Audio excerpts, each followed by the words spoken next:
Bonjour mesdames et messieurs et bienvenue dans ce flash d'information. Un conseil des ministres s'est tenu hier au palais de la présidence en présence du chef de l'État Alassane Ouattara. Lors de ce conseil, l'on a fait entre autres le point de la mise en œuvre du programme national d'investissement agricole avec 1 200 000 emplois créés de 2012 à 2015 et du plan de lutte contre les grossesses en milieu scolaire. Des grossesses en milieu scolaire qui ont connu une baisse de 25% sur les 2 dernières années grâce au plan de lutte engagé par le gouvernement ivoirien. Le Premier ministre Daniel Kablan-Duncan a procédé à la pose de la première pierre du poste électrique d'Akupé-Zeuguy. Ce poste est destiné à l'alimentation électrique de la nouvelle zone industrielle du PK24.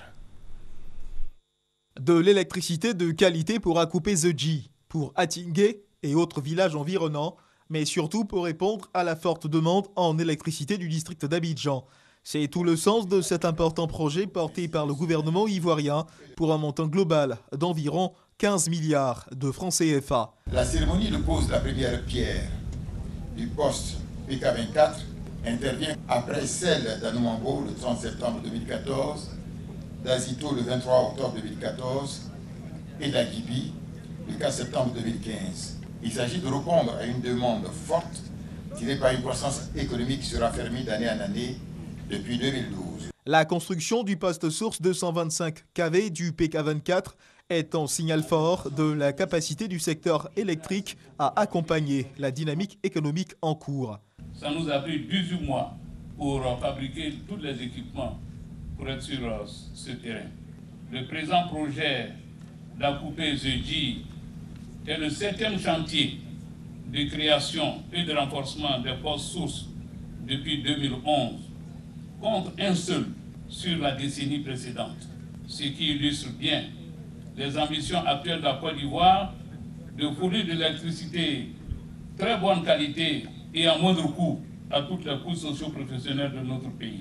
Les populations d'Akupé-Zeuguy sont heureuses d'accueillir sur leur terre ce poste de transformation électrique.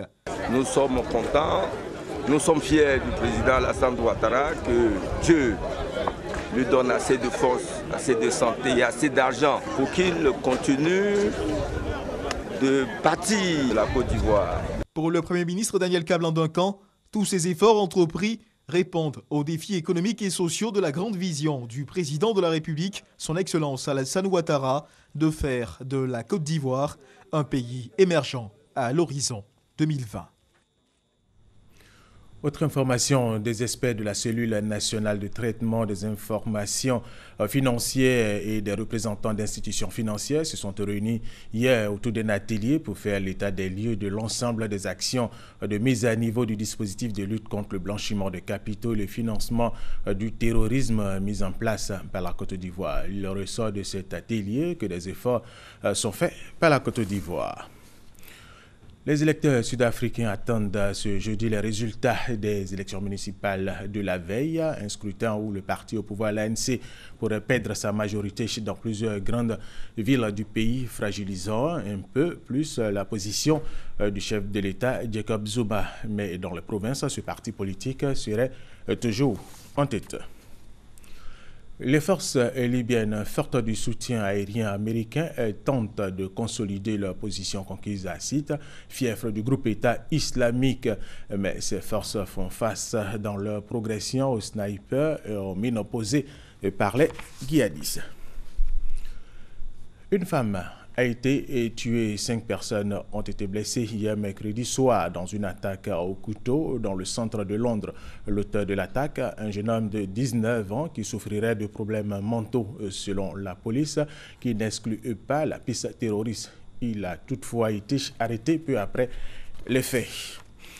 Du sport, pour terminer, la cérémonie d'ouverture des Jeux Olympiques commence demain soir. La Côte d'Ivoire sera représentée une délégation d'une 50aine de personnes, dont 11 athlètes y participeront. Pour les athlètes, c'est dans 6 disciplines. Un budget de 642 millions de francs CFA a été déboursé par l'État de Côte d'Ivoire pour soutenir la participation du pays.